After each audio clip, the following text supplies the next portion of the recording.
Hey, it's Jose Galison. You're watching No Way Jose. You can find me on the No Way Jose YouTube channel, all the major audio podcatchers, and Odyssey as well.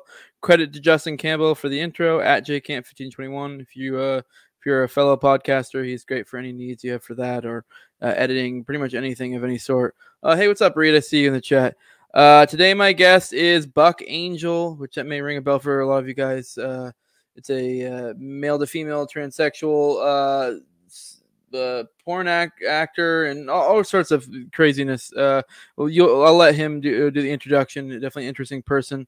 Just so you guys know what's going on so far as the format. If you're watching on the 12th, you are watching the live stream. It's publicly available. If not, you will be able to view this about a week or so later whenever I end up dropping it, because I'll immediately after the live stream I'll take it down. If you want to be able to see the episode in the meantime, get on patreon.com/NoWayJose2020. Lowest level is $2. Allows you to view them in the meantime. Highest level is 20. That's for my sponsors. My sponsors are CD McRae of the Whiskey and Tea podcast. I have Jacob Wintergrad of the Daniel 3 podcast as a biblical anarchy type content. As I kind of alluded to, Buck is a trans sex actor or whatever you want to call it, porn actor. I don't know the term, but so we'll probably touch a lot on trans stuff. I think we'll probably touch on like some porn type stuff because he just recently got off a debate, although it wasn't really a debate, more of a discussion with Charlie Kirk, and they went into a lot of like porn stuff, whether it should be illegal or not. So it'll be fun to kind of talk about that old conversation because I know my audience is mostly libertarians and anarchists, so anything banning porn is pretty silly to us. It kind of makes us giggle. And probably talking a lot of morality. I do want to remind you guys with Tower Gang, my other comedy show, we do have, of course, you showed up for this episode, Alex. We have tomorrow on the 13th. If you watch this later, obviously it'll already be out. But we have Robbie Bernstein coming on Tower Power Hour. Anyone who's Robbie knows he's an hilarious comic, so it'll be a fun one. As always, you go check out TopLobsta at toplobsta.com. Get some of his merch. You can get No Way Jose merch. You can get Tower Power Hour merch. Use Jose at checkout for 10% off. That, let's get into it. Hey, what's up, Buck? Hey, dude. Hey, how's it going? Good. Glad to have you on. So if you want to, I don't even know how to like necessarily intro you because you do have a very eclectic background. So if you want to give the audience your background, because it doesn't feel right just call you the trans person because you're definitely a whole lot more to you, although I'm sure we'll touch on that a lot. Right on. I appreciate that because there is more to me. The trans thing is ridiculous, dude. Yeah. So right on. So I am a female to male, so I was born female. I'm a biological female. Hello, everybody. I'm a biological female. I will always be a female. But I use medicalization to make myself look like you, kind of. So in a nutshell, that's where I'm at. I had a transition 29 years ago. I'm 59 years old. I'm a hardcore. I don't like to use activist anymore because it's been overrun by a bunch of wingnuts. So I'm a guy who believes in the truth. I'm a truth seeker and I'm a freedom fighter. And I also I don't necessarily produce pornography anymore, but that's where I basically got my start in the world and created my name and my brand and all of that through pornography. And so I guess that's me in a nutshell, really. I'm the guy, I'm the problematic tranny, really. I'm the guy out there pushing everybody's buttons. Yeah. No, it's funny. Top in the chat brought up you have a better beard than him. You also have a better beard than me. So you pull it off a lot better than probably most guys do. So, right on. Props to you. I still am missing a few spots where it connects. I'm almost there. I'm at 30. I'm like, shit, it needs to hurry up and get there. I'm gonna be stuck where I'm at because it's probably like what, late 30s where you stop. I don't know. It's different for every dude. Well, you know, dude, I'm 59. My beard just started growing in the last maybe 5 years. It just went crazy. Like my hair, my everything, dude. I'm just like a hairy monster. When did you start taking testosterone? I started 29 years ago. Okay. A long time ago. So, you know, it's like I basically went through puberty. Like I basically became a guy just like that. Like I was reborn on some level, right? And it took a long time for it to sort of cycle into this space now. Yeah, I was just thinking maybe that had some effect of why you're already in your like late 50s getting more facial hair. But I don't know. Maybe it does, maybe it doesn't, which is that kind of goes into one point we'll get into later with like puberty blockers. We still don't really have hardly any idea what the fuck we're talking about when it comes to messing with the endocrine system. So, dude, I'm telling you, I'm a mess. That's the thing is that's for real. All kidding aside, 100%. I'm sort of a guinea pig. I'm an experiment. I was one of the very first to be doing this on a female-bodied person, and so really, it has already wreaked havoc on my female reproductive system, and it's done things we don't know what other things it's done, but 100%, dude. I mean, if you look at my before, anyone can Google Buck Angel before, and you'll see me before and now. And I mean, it's drastic the change that these hormones. It's not a joke, and we're, the way we're talking about hormone blockers and testosterone and estrogen as if it's just like, okay, just try it, and if it doesn't work, we'll just stop doing it. No, sorry. No, it is really funny, and I guess we're already kind of getting some of the points, but it's kind of just works naturally here. I think it's funny, like to bring up. It's kind of, you only see my neck. I'm someone who so it's kind of hard to tell, but I'm someone who's always taken great care and working out. I've been way bigger. I've been way more ripped. I've been all different shapes. I've been working out since I was like 11 years old, and so I've done a few cycles. So, my favorite. But point being is, like, it's weird how. Like say when the bodybuilding community, how a lot of, I know we always get this idea that it's like the juice heads, or it's like, oh, just fucking do it. And sure, there are some of them, but for the most part, most dudes who I've known, experienced guys who have done cycles, they will sit you down and they'll even explain, like, hey, the same thing like the guinea pig thing. Like, hey, this is, to some extent, this is guinea pigging. Like, so this is why we do cycles. We don't just stay forever on this thing. Like, you have to have some sort of measure of being smart about it. And, maybe if you aren't at a certain point in your fitness experience, maybe don't even consider doing it, because that's just not really a smart thing for you doing. And there's like so much mature conversation that actually occurs around that. And it weirdly kind of parallels a lot of trans stuff. And it seems to be what you've been screeching to the world. And then you have so many people these days who think they're trans, and they start going down that road. And it's like, whoa, like I don't know if it's just some people, and maybe it's the pharmaceutical companies, whatever, what have you. They're just very much like, oh, fuck it. Like, I don't know if you have anything to add to that. Well, dude, I mean, that's a lot. I do cycles, and I do that. I mean, I like to be bigger. Like I said, I was 100 pounds as a female. Now I'm 160 pounds. I put 60 pounds on my body of muscle. And this is really important. You have to understand that my frame, my biological space will never change, right? So my body is actually a female skeleton. And how much am I putting on top of that is really insane. And, I do feel the pain of the extra weight these days, lower back. But that being said, you have to cycle. That's why they call it cycling. You cannot just keep pumping steroids into your body. You'll die. So I do have to do a maintenance shot because I don't have testicles. So I don't produce testosterone. So I have to, shoot testosterone in my ass every week. It's not fun, but I do it. It's like having diabetes. You just kind of have to do it. It's the way it is. Yeah. Let me ask you, this is kind of backing up a little. What are your thoughts on just transgenderism in general? Do you see it as like a mental disorder of sorts? Okay, because I know that's okay. But more I'll elaborate a little bit. So yes, I have a disorder. Now, of course, people out there in the trans world, not everyone, it's a very divided space, are going to say, well, no, it isn't. It's not a mental disorder. I don't care what you call it.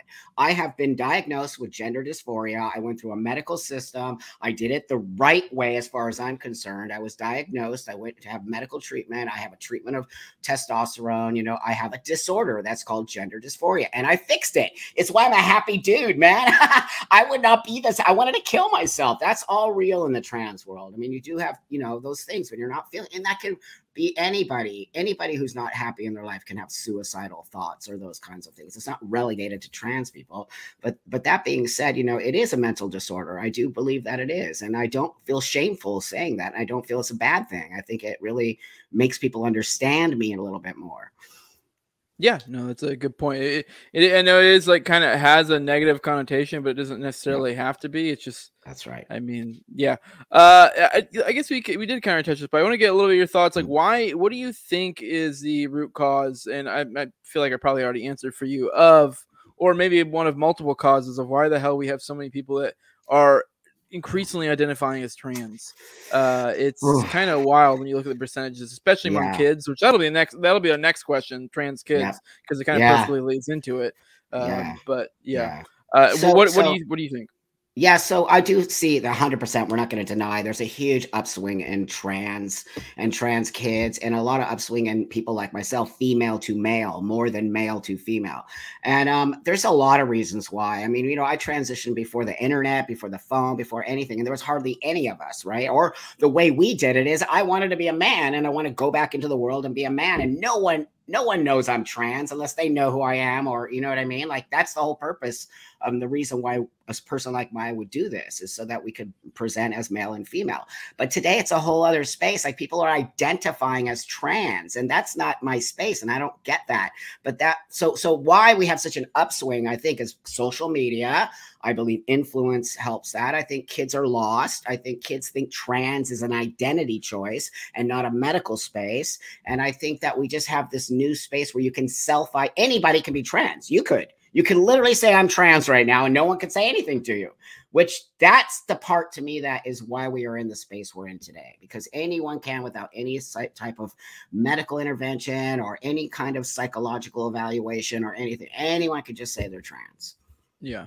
I would surmise that some of that too isn't even so much that as that as soon as they even start to think that they are, people just immediately encourage them. Oh yeah, I guess yes you are. As opposed to like, well, maybe you ought to think about it, because it's people seem to have an issue with one extreme or the other. It's either people, there seems to be like no nuance. There's no like, well, why don't you think on that? It's people get this impression that if you are like that, then you're now some bigot that's saying, well, it's awful if you're trans, this, that, X, the other.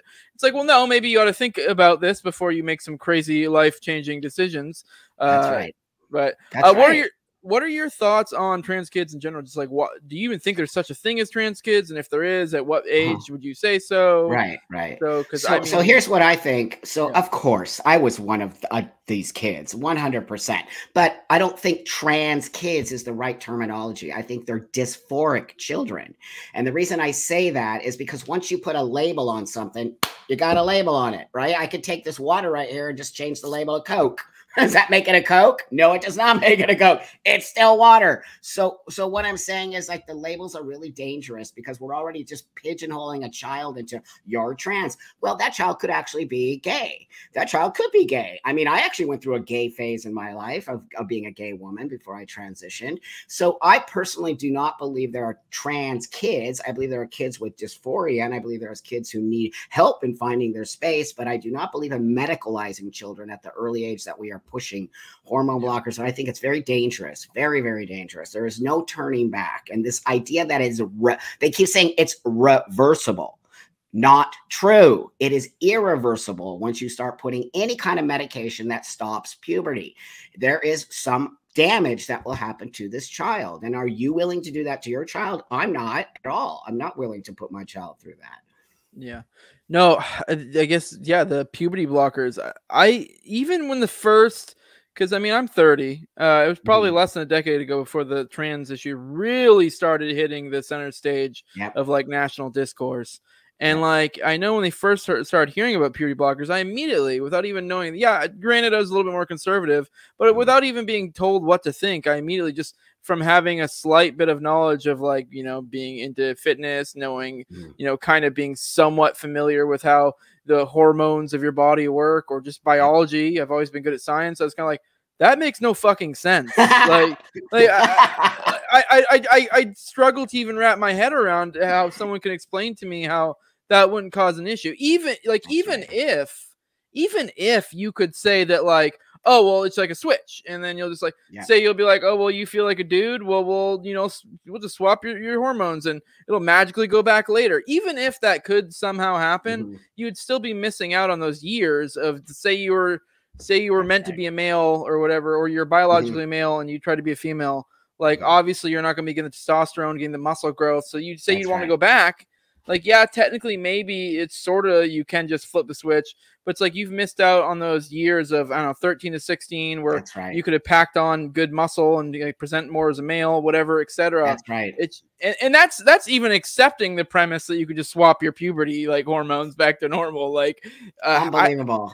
I don't know if you have anything to add to that. It's just, well, dude, it blows puberty. my mind. Let's just talk about puberty. I mean, every single human being on the face of the earth has puberty. We all go through it. Now, I'm going to say, I think it's a much more difficult space for women, girls, to go through puberty than boys. And that's because body's changing, boobs are growing, period is coming. There's a lot of shit happening there. And that, you know, when I went through puberty, it was that. I was this dude, and all of a sudden I grow boobs, dude, and I got my period, and I was like, ah! So I get it. I get this idea that, you know, we're going to stunt puberty and we're going to, but I'm going to tell you that I think it's not worth that. I think that the stress of the puberty is something you eventually grow out of, and your body's healthy from doing that. I mean, the mental stuff we can take care of through therapy, through mental health. You should be going to a therapist if you're dealing with all of this stuff. But to literally stop a puberty in a 9 or 10-year-old without any long-term, we don't have long-term studies. We have the Dutch protocol, which they did like 30 different kinds of people. And it's a great program, and they did it very slow. America wants to rush kids. You know, I call it fast tracking. They want to rush kids through this idea of you're trans. Whoops, let's get you on hormones and let's do this really quick. So I'm going to say this. Now we have a large population of detransitioners, which are those kids who were put on puberty blockers, who were put on hormones at an early age without any type of structure, right? Structure is important. A foundation. You can't lay a house with no foundation. You better build that foundation before you put your house on top of it. So now all these kids, there's a detransition group with 28,000 people in it.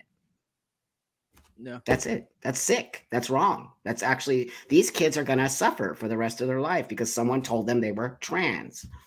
Yeah. Which, I mean, I know that can cause a lot of issues. I know I've heard, this would actually be more for the purposes of someone who was trying to actually even continue with the transgender. I've heard before that actually can cause you issues even with fully transitioning later on, because like, for example, as a male, if you're depriving yourself of testosterone, obviously your penis and your testicles probably aren't going to grow the same ways. It may cause issues of reconstruction, which that's a whole other separate issue. Unless something's changed, I heard you say before you never went to the operation, so that'll be a discussion we'll touch on, because it is one of those things that's like, I mean, kind of interesting, because I mean, most people don't really know shit about it. I don't, so right on. you know, it's fucking right on. For us, that's weird.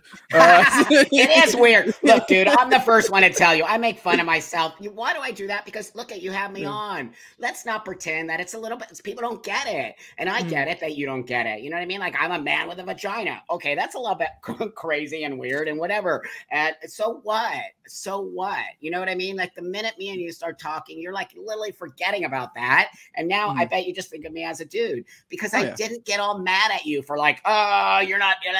So what? And people in the world don't understand me. But once I sit down and have a conversation with you, we walk away shaking hands. We're like, oh, that fuck dude, man. That's all I want the world to see. I'm just this dude who wants to coexist in the world. I did this thing to help me move through the world. And that's what most of people like me are like. What you're seeing in the world is not a representation of us. And that's why I sit on this show with you. And I talk to your guys who possibly could be not understanding me, but might walk away going, oh, actually, that kind of makes sense to me. Now Buck's alive, Buck's doing work, Buck's, you know, participating in the world, which is what I want to do. I want to participate in the world. Yeah.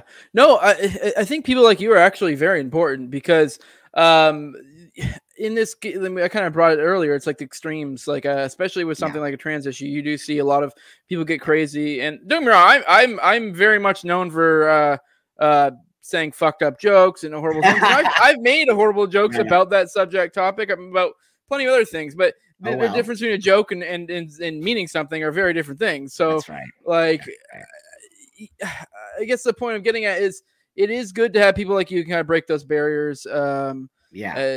I mean, come on. That's what comedy is. Yeah. Comedy is about politics, number one. It's a political space, and it's why comedy is important. And when we start telling people that they can't make jokes about us, about everybody, people make jokes about everybody, then you, my friend, are being a total sore loser and not understanding that it's kind of funny. Things are funny. Laugh at yourself. You know what I mean? Like, when I go naked in the gym, dude, it's hilarious. Dudes lose their shit on me. And I'm just like,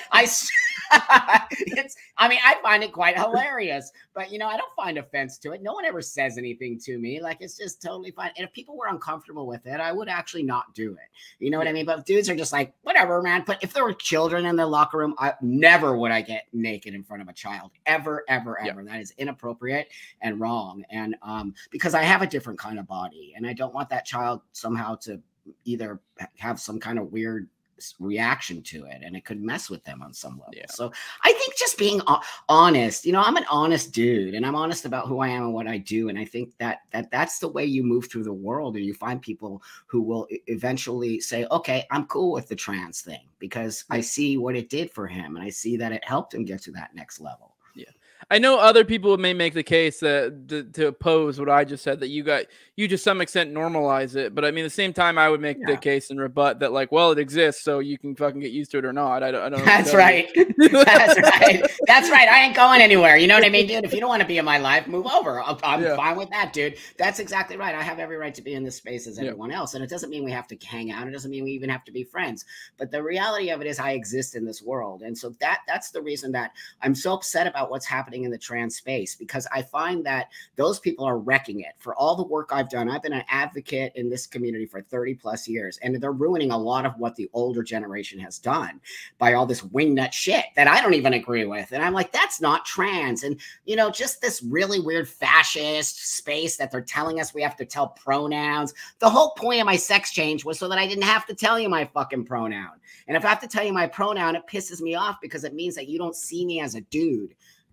And so it pisses you off too, because it means you're saying to people like, wait a minute, can't you see I'm a dude? Like, what?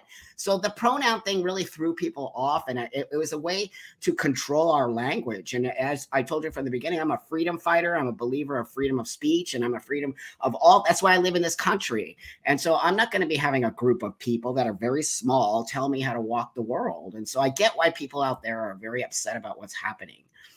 Yeah, the pronoun shit can get wild. Like, I get it if someone's intentionally using the wrong pronouns, but which, I mean, okay, yeah, I mean, also, I don't think that should be like illegal or anything crazy. You should just recognize that person's an asshole and probably not interact with them. Yeah, but like, that's right. But aside from that, it is insane. Like, if you get upset about that, it really is just more projection. Like, I'm sorry you're upset that you don't present the way you want to. Look, when you're walking around as a woman and you got a beard, guess what? People are going to call you he. I don't care. If you don't like it, then you better fix that shit right there and understand that the 99% of the world lives in a space where we can tell whether or not you're a man or a woman. And if you're going to be a man with a woman with a beard, then you're going to have to deal with the backlash. I'm a man with a vagina. I have to deal with the backlash. I deal with it daily. I laugh at it. Who cares? So when they're getting mad because they're walking around with a beard and, you know, saying you have to call me lady, and people are like, what? That's why I know it's bullshit, because they know they're not idiots. They know exactly what they're doing. They're just trying to make it as if it's some kind of activism or some kind of space that's going to change the world. It's not going to do anything. It's going to make people very pissed off is what it's doing. Yeah. Yeah, I got a question from Meredith. Does Buck think the female to male increase is prepubescent girls being uncomfortable with their bodies becoming sexualized? You probably this is a great question. Yeah. Puberty is hard. It is so hard. And I was listening to a podcast from a great therapist friend of mine, Stella O'Malley, and she's amazing. And I think she kind of coined this. She's calling it puberty phobia, right? Because on some level, it's girls, especially when it's a phobic space of puberty. It doesn't necessarily mean you're trans or that you have dysphoria. It's a puberty thing where you're like, my boobs are growing and I'm getting my period and I feel uncomfortable in sexual space, and you're getting sexualized as a girl, because that even happened to me. And so, yeah, I think on some level, like, are we telling girls that, you know, they can get away from this by becoming a boy and they will have less of that? I from what I'm watching and what I'm hearing and the things I'm kind of looking at, I do think on some level it's a way for them to escape their puberty. But then I think that's why we have detransitioners, because once they go through all that and then they realize, oh, I'm not really a dude. I hate being a dude. That's why they're detransitioning. So You know, I'm going to keep always going back to mental health. We have taken mental health care out of our system, and we were saying that it's not a mental disorder and kids don't have to see a therapist. And that's just the most insane thing I've ever heard in my life, because we do need to see therapists and we do need to talk about this. And it isn't something that black and white. It's not, I'm trans and then you're trans. There's a very nuanced space there. All right, let's get into sex changes. I want to get your thoughts on the matter, because I'm one of those kind of people. I don't know about you, but I'm one of those people that every now and then I'll get on these like it's probably from being ADD as a young kid, where I'll just get on tangents, or I'll just go on deep dives on one specific issue. And I know I did that once on like on sex changes. So I remember looking at like a lot of the like, and I mean, correct me if I'm wrong, but I looked at, I mean, this is probably 5 to 10 years ago when I went on this tangent, but I remember seeing the male to the female to male transitions, and they were fucking horrifying, honestly. And it's, I guess for me, this is where the sex change issue is where, I mean, don't get me wrong, do what you want.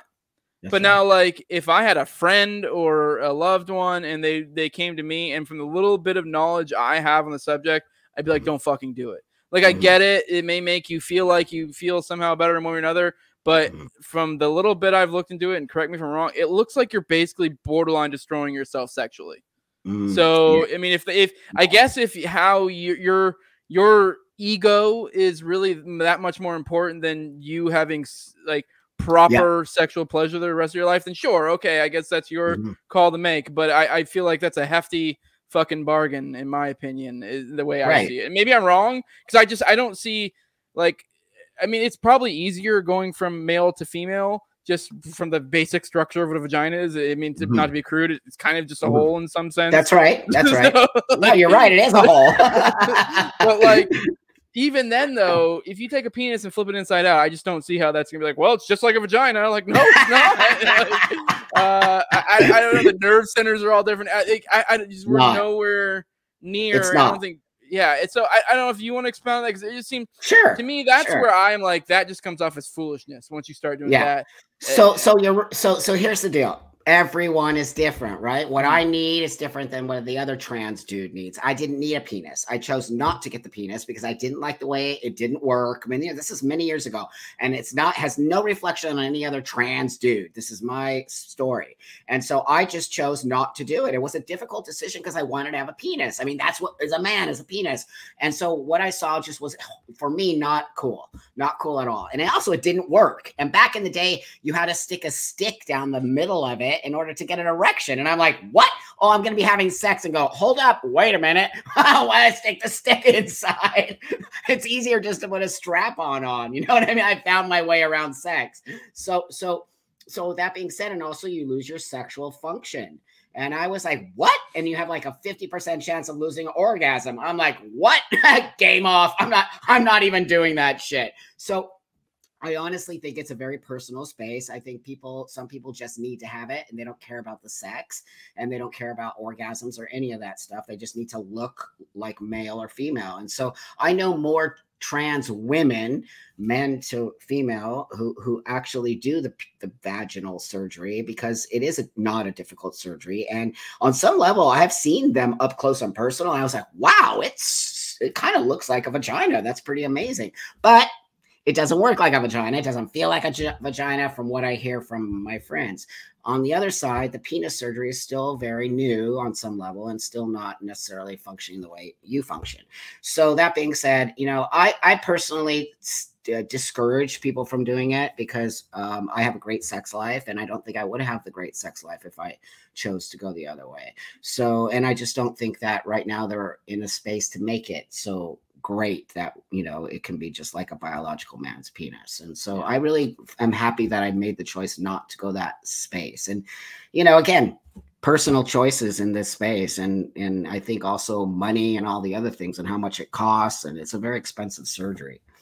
Yeah, and I mean, to be clear, I can 100% sympathize with someone being like, I want to have a penis, or I want to have a vagina, but it's just one of those things like, well, you're just somewhat constrained by biology and our current state of technology. So that's right. Totally, dude. And you know, I want to go back on a little bit on the puberty blockers. There's a very famous transgender woman, Jazz. Her name is Jazz. She has a show called I Am Jazz or whatever. But they've put her on puberty blockers, I think at 9 or 10.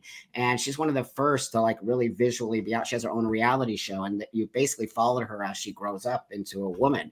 And it's quite fascinating. But one of the things that happened was that she went to go get her vaginal surgery, and they couldn't do it because she had stunted the growth of her penis because of puberty. So they had to take her colon and make her vagina. So now she has a colon vagina. And I'm just like, you know, wow, if they would have not given her the puberty blockers, they could have just had the regular surgery. And so you see the pros and cons to these things, and that we're not thinking ahead, and is how damaging is it that they had to use her colon, and now does she have a colon? It's so crazy making. And I think on some level it makes the world look at us like we're all doing weird Frankenstein shit. Yeah. All right. I want to ask about, I noticed something recently. It was pointed out by my buddy. He's my artist for this show and multiple other shows. He's the one who did your art. If you saw the thumbnail for this, TopLobsta, he shared a picture, and it was of these women who got the top surgery or whatever, and one of them had nipples and one of them didn't. And so I wanted to know. I'm going to give you my theory on why they don't have a nipple. And let me know if you can tell me if it's right on, because I just want to know if I'm right. So I noticed, I did a little detective work. I noticed the one had a weird lean back, and I was like, you know what? That looked like a chick that had big titties her whole life. Like totally. Yeah. So I noticed the back thing. So I'm like, okay, I did a little detective work there, and that was the one that didn't have nipples. And so I was like, I bet you, if I had to guess how top surgery works, it's probably a lot like a tummy tuck. Where you kind of just pull the skin down. So I would imagine if you had big old titties, it's probably real hard to do that correctly, to pull the skin down, and then somehow the nipples right where you want them to be. So you'd probably have to graft them, which has its own separate issues. So pretty much the only way I think you would probably get good top surgery if you had already had little boobies to begin with, basically. That's right. So am I right? I'm spot on? Yeah. All right. Totally. Different types of surgery, right? We got big boobs. It's like if you're fat and you lose weight, they have to actually like cut that skin off, because it's just going to be, and you're never going to, you know, it's called elasticity. Your skin has elasticity in it. And the older you get, the less it has. So that's why we have to wear these binders after our surgery and blah, blah, blah. But I have a lot to say about that new trend of no nipples and scars. And they're all like embracing this and acting as if it's just, you know, so I come from a different space. We want to look like men. So before I go on, you know, there's a difference between a transsexual. I'm a transsexual person. I have a sex change. I want to live in the binary. I want to be a man. And then we have transgender, which is an umbrella term for all this other things and identities that are going on. And these kids who are doing surgeries with no nipples, and the surgeons are even telling them, you don't need nipples. Nipples are an erroneous zone. They're like erogenous. They're sexual. So are they desexualizing? Like, it actually creeps me out, you know, like I'm creeped out. Like, are they desexualizing these young people? Because you do need your nipples on some level. And it does look weird that you don't have nipples. And for the fact that you would opt out of having nipples because the doctor's telling you this, and what kind of doctor would tell a person that? So what are these weird ass trans doctors, and what are they doing to us, making us look so bizarre? And these are young kids, you know that. These are kids in their 20s, maybe even 18. They can't make these really life-changing choices. So when you were 19, I bet you weren't making these life-changing choices. I mean, I got a couple tattoos I regretted. Different. You can cover it up with something, dude. Or, you know, I do too. I have shit tattoos. But so what? That's different than like literally lopping off your tits, and then all of a sudden you're like, actually, I'm not really a dude. I'm actually a chick. And now what? Now what are you going to do? You know, this is the part I get so upset about. You know, these kids are moving too fast, way too fast. That is a bizarre thought. I mean, like, okay, as a dude, I don't see my nipples as sexual. So I can see how if you were a woman trying to become a male, you could kind of like wrap your mind around, you know, lopping off the things. But even then, as a dude, I'm still like, I'd feel weird without my nipples. I mean, it makes you even look weird. So like, you're going to take I remember the first time I took my shirt off at the beach, dude, and I had pecs, and I was like, it was like, I actually kind of cried. I was like, oh my God, like no one sees me as a chick anymore. I'm like, it's the most unbelievable feeling that you could, you know, we just want to take our shirts off. And just that little simple thing makes us happy. But you're not going to want to take your shirt off with no nipples, people are going to be staring at you even more than if you had actual boobs. So I think that's what I'm trying to say is like, what's happening here, and why would you not want to have nipples? Because, you know, it just is not making you sort of transition in the way that we're supposed to be transitioning, which is this idea of, you know, we feel like men and we feel like women and we want to be in that space. So I don't understand what's going on today. It's not any reflection of me. It's a very different, and I don't identify as trans. These kids are identifying as trans and making it into this whole like kind of space that was never what we were doing or what we want to do.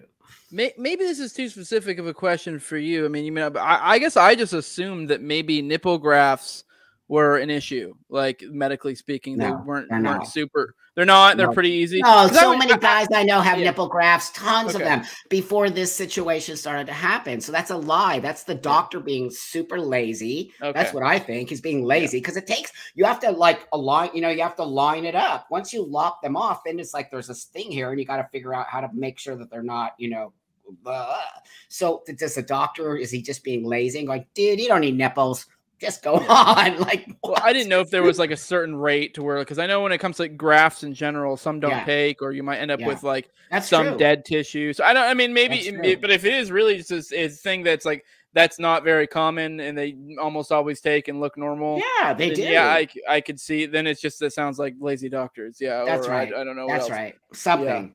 Yeah. All right. I want to point out, Larry said, made you look. You sure did. Continue to make me look for $10. Right, I appreciate it.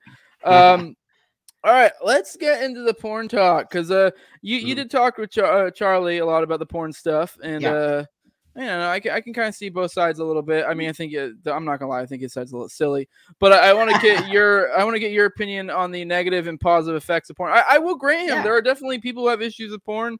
Totally. And I guess if I had to make some sort of, if I had to say whether it was more or less negative or positive, maybe I'd lean more negative, but it still is not like anything crazy. I don't know. It's so, I mean, I can see where he's coming from, but it just definitely is very silly to me. Well, you could say the thing, you could say that about many things, which I think I said to him. Like, you could say the thing about alcohol. You could say the thing about, you know, prescription drugs. Addiction is addiction. So, you know, I don't care what it is. I'm addicted to coffee. I actually am. So, like, is that the coffee industry's fault? Whose fault is that? It's my own fault. So I kind, you know, when he pulled the porn addiction, because he said I have a porn addiction. But that's not my problem that you have a porn addiction. That's actually your problem that you need to deal with. And I'm sorry that you have it, but I make adult entertainment. That's why it's called adult entertainment. I make specific movies for specific people that have to look for them. I'm not flinging them through the air and anyone could just watch it. So I think in that regards, I very much stand by my work. And I do believe that pornography can be a very healthy, good space. Now, on the flip side of that, I do also believe it can be a very bad space.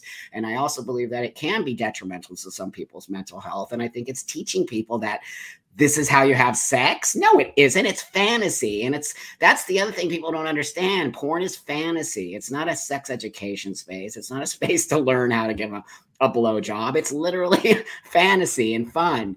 And so I do see the side where people get very mad about porn, and it's too accessible, which is what Charlie and I both agreed on. It is way too accessible to young people. And I have boundaries around that 100%.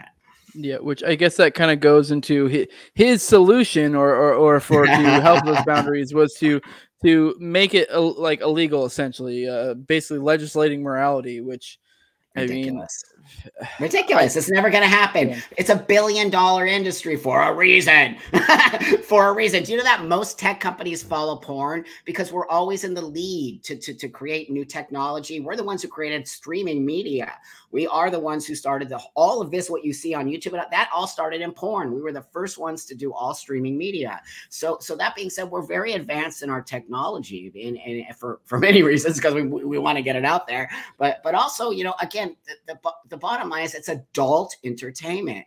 And if kids are seeing it, which they do, we need to figure out why they're seeing it. And we need to figure out how to make it so it's not as accessible, because I do not think young people should be watching pornography. I do think it could be detrimental on some level. Yeah, which, I mean, I don't necessarily know how to solve that, but I do know that making it illegal is not going to help.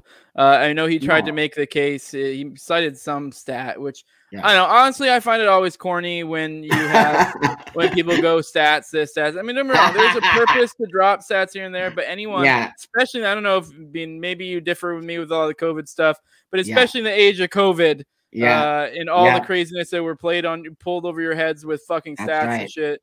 Pretty much anytime someone says stats, this, stats, that, you may as well throw it out and be like, okay, well, what is the premise of your argument? And then go from there. Because stats are borderline meaningless. Like anyone who's studied statistics can tell you, it's just like you're learning how to play, basically like manipulate with numbers essentially. You can, but also like that study could be biased, right? I mean, come on, then we got your study could be 100% different than my study, right? So that's the other thing. I don't give a shit. Throw studies at me. People are always throwing studies at me with trans kids. I'm like, bitch, watch this. I'm gonna throw these back at you. That shows you that you're actually wrong. But my studies don't count because you know what I mean? So I'm 100% on board with you like that. You know, of course they've done studies on porn and the detrimental space it is for people's well-being, and you know, you got to actually look for it to find it. That's the thing that I keep telling people. You have to go and punch in porn on Google. It's not literally showing up. You know, it used to show up, right? We used to have all that crappy fucking stuff where you'd be Googling and porn. So, but that they put an end to that. But that being said, you actually have to look for pornography in order to find it on some level. So if you make it illegal, it's going to be worse. And that is my argument. Some people will disagree with me, and that's fine. But you can see it with cannabis. I'm also in the cannabis industry. You know, that's the thing is now it's starting to actually create business and create jobs and do these great things that it should be doing instead of making it illegal and putting people in prison and wasting all of our money on stupid fucking marijuana. Who cares about that? You know, it's like you're gonna put people in prison for porn. Come on, man, that is so ridiculous. Yeah, I mean, fuck, I forgot what I was gonna say. But I did want to say because I want to push back on the harder to get if illegal thing. Because okay, I mean to bring it back to premise, I know this is a little bit anecdotal. I mean, growing up, it was much easier for me to get drugs than it was ever for me to get alcohol. And like. I mean, I don't know if you had the same experience, but I was a deviant as a kid. I would when it comes to marijuana or like, especially when it's legal then, like if I was a kid now, I feel like it'd be easier for me to get like pills or something. It would be to get marijuana with the state of way. That's right. That's right. It used to be at least marijuana was available when I was a kid. So that's right. Yeah. So I find that silly. And that was kind of what I was getting at. Like, what is the premise of your argument here? Like, I remember what I wanted to point out. One of his studies he brought up. A lot of people too got to realize when it comes to stats, the numbers don't always bear out what you think it does. Because what'll happen is somebody like, well, this is the thing, and therefore this, and you're like, well, this does not mean therefore that. Like, so he brought up one thing, and I don't remember even all the details of it, but it was like, certain people, if they masturbated this much to porn, they were much more depressed or whatever. And it's like, okay, but is that because they watch porn? Or is it that fucking, I don't know, lonely losers tend to masturbate more? Which one is it?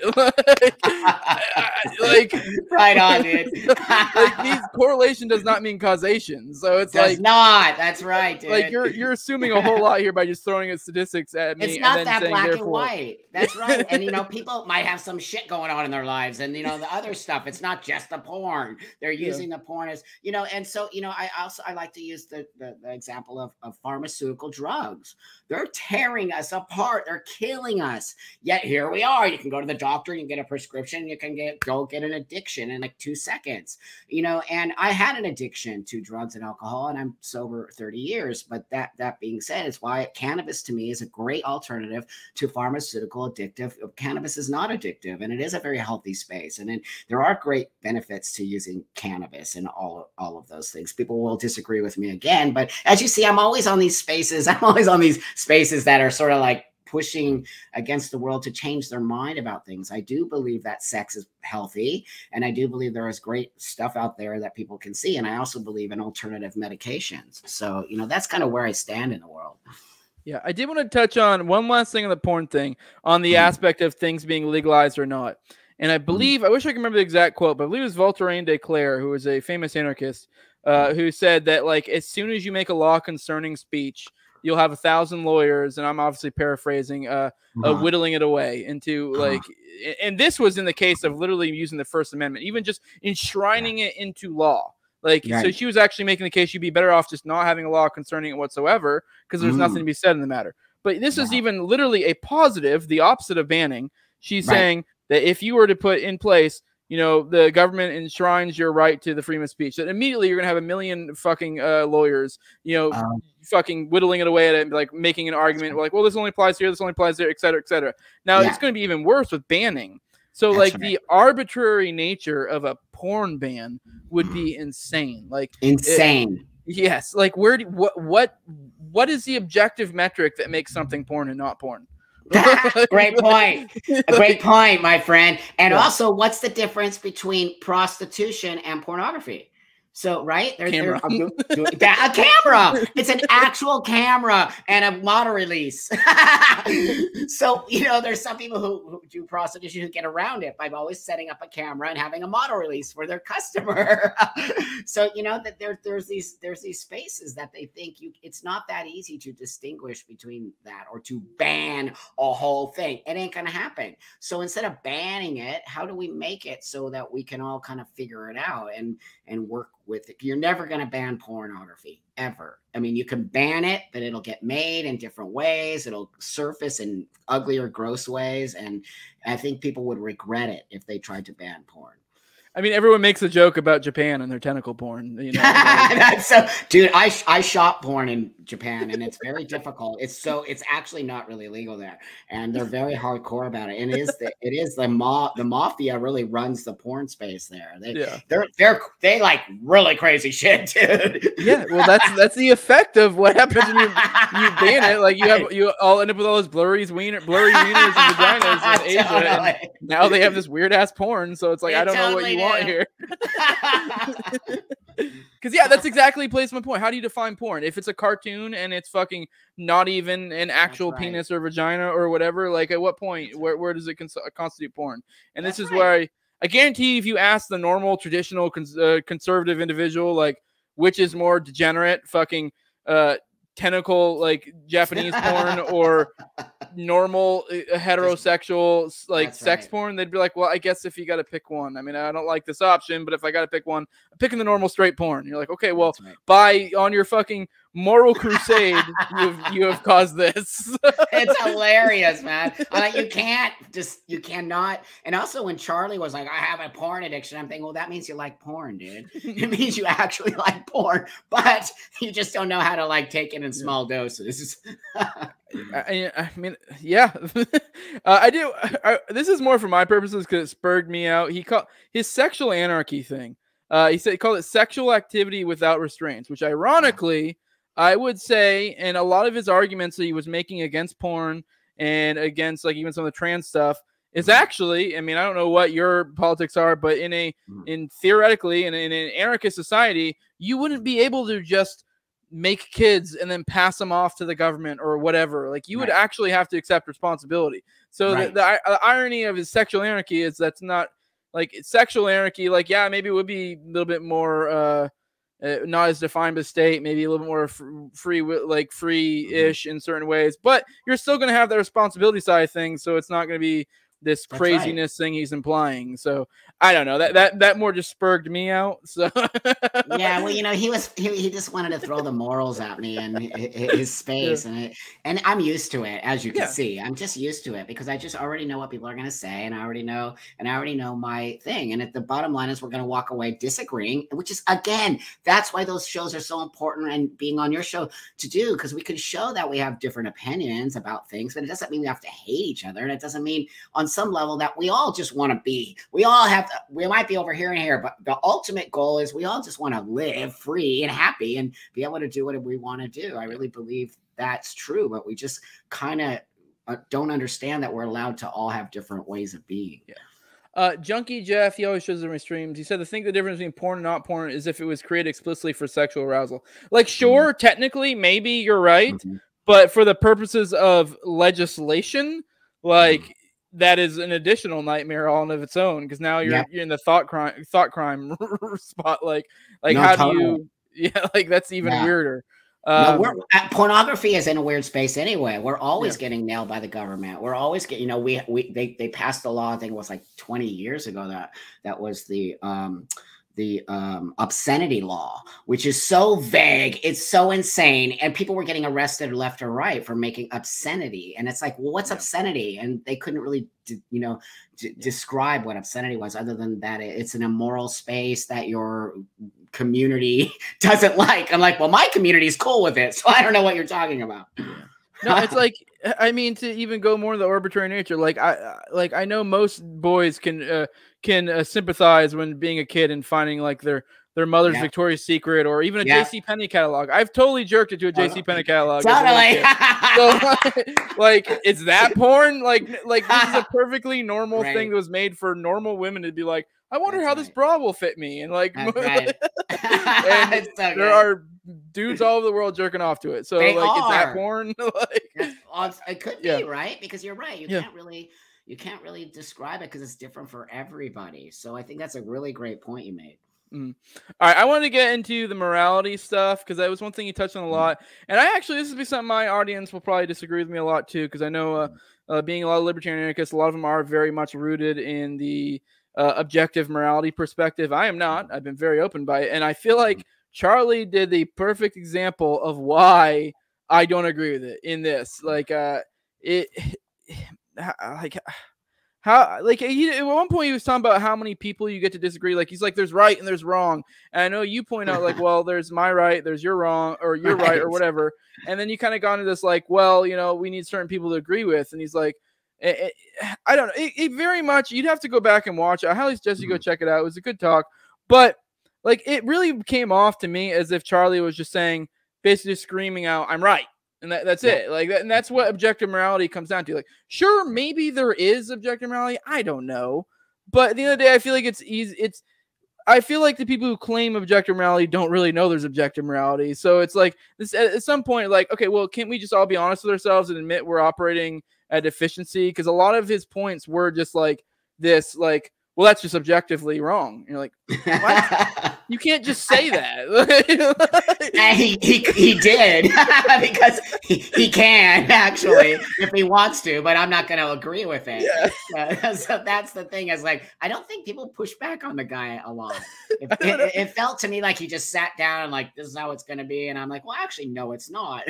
I'm actually going to say like this and this. And so I did get that energy from him, and the energy that he was the porn stuff got him really nervous with me. And he started to try to just throw all this weird shit out at me. And I'm thinking, I feel sorry for him on some level. I feel like he's stuck in some weird space that he feels like he has to be presenting this way when it's not his true heart. To be fair, I feel like he was primed for a confrontation, and then totally he was, and I don't do that. I will not do that. That is not how I walked away with. Dude, if you look at the comments on that video, it'll blow your mind. It blew my mind away because I was already expecting the hate.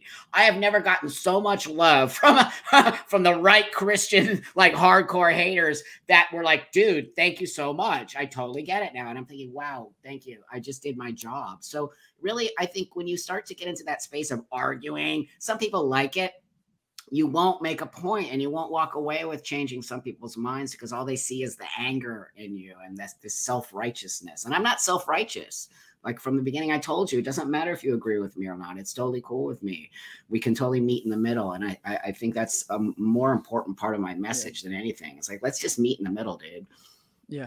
No, it's funny to get back on the objective, subjective morality. He used the example, I think, of pedophilia, which is like the easy go-to everyone goes into in subjective, objective morality arguments. And I make the point that yeah, sure, it's subjectively, I find it, like, I have no problem saying it is not objectively wrong, in my opinion, to that. But subjectively, in my opinion, is 100% wrong. And I'm willing to defend that subjective opinion with force. Right so on. Like, right okay, on. Like, so a lot of people are like, oh my God, like, you're like, they it's almost this like implication that because I don't accept that something's objectively one thing or the other, that means something amazing. Like, I understand that's only my opinion, but that suffices for me. It should be. That's the way everyone should be today. But for some reason, if you're not, like, we don't have independent thinkers anymore, right? You have to be a part of a group thought. And that scares me. I'm not a group thinker. I never have been. I've been a very independent thinker. I've really taught myself how to be a very individual person in the world. And I think it's important. But I think we're pushing people to have group thought. And that's a very dangerous space to be in on some level. And we should be allowed to have different opinions about things. It doesn't make it. And there's no right or wrong answer in pornography. There is not. I will tell you that. You can say you don't like it, and I can say I like it. And now we can move forward in that space. Yeah, the difference becomes when you try to use force against us to do something about it. And that would be, government action in general. So that's right. And that's not the country I live in. I live in the United States of America. I've lived in Mexico for 10 years. Okay. It was difficult there for a lot of reasons, but I live in the United States of America for a reason. We are not supposed to be doing what we're doing today. We're not supposed to be shutting down the conversation or telling people they have to do pronouns or telling people that trans women are women and get over yourself and sit down and women are, bullshit. I'm not going to be a part of that's all lies and deceitful. And I don't like lies and deceit because guess what happens when you do that? It comes back tenfold. Yeah. No, I guess to finish off the objective subjective thing, I did just really find it funny how like everything, all of his arguments when you guys got the objective subjective things, all of the arguments of why things have to be objectively wrong, objectively that. For me, I heard all of them and like, well, I can believe all of that and still think in a subjective fashion. That's right. Like I can literally accept all of that. I can accept that this given thing, murder, that I'm not willing to accept that in my society or whatever, and I'll do what I can within my own sphere of influence to negate that. Without having to believe it's objectively wrong. That's right. Because what does that even mean? To me, morality is just a set of values, and I know everyone has different sets of values. So that's right. That's why I kept throwing that. Yeah, if your values are to fuck my kids and kill people, we're gonna have issues. So right on. I'm with you on that one, dude. So I think we've hit on everything. If you got everything else to add, let me know. Otherwise, you could go ahead and drop your plugs, and we could get you out of here to Chris Bauer. Yeah. Dude, I'm everywhere, you guys. If you dare. Twitter, be careful. I'm Buck Angel on Twitter, Buck Angel on Instagram, which I keep getting nailed on there too. Facebook, Official Buck Angel, YouTube, Official Buck Angel, and that's it. I mean, just my website, Buck Angel. I'm all over the place. I'm very controversial, and I also speak my mind. So if you're willing to listen to an old tranny talk about how ridiculous things are today, follow me. All right. Well, it was an absolute pleasure having you. It was a great conversation. If you want to find me, you can find me on the No Way Jose YouTube channel, all the major odd podcatchers, Odyssey. You can follow me on Twitter at 2020 No Way Jose. If you want to give me money, patreon.com, just No Way Jose 2020. Like, share, subscribe, comment, all that good stuff. With that, we are out. Appreciate it, Junkie Jeff. It was a good conversation. With that, we are out. Excellent.